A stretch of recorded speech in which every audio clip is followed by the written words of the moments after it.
هذه البامية الحبة الصغيرة، هذه بامية الحبة الصغيرة.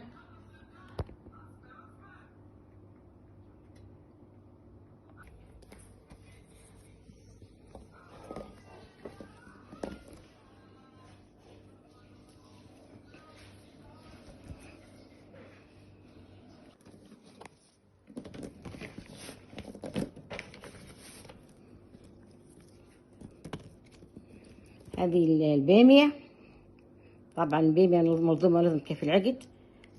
نديرها كعنكوش. هاي طريقة أمي الله يرحمها، كانت تنشرها في الشمس، ما تكون شمس قوية وريح. بعد ما تيبس البامية هذه نحفظها في حفاظة نحفظها. وبعدين لما كانت أمي الله يرحمها ندير طبيختها وطيب الطبيخة متاعها ويطيب اللحم متاعها.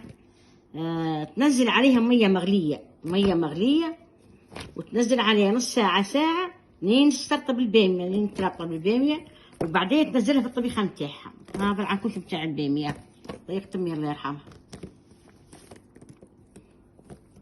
هذا عنكوش البامية، هذا العقد ولا عنكوشة. ننشر بعدين في الشمس الخفيفة تكون.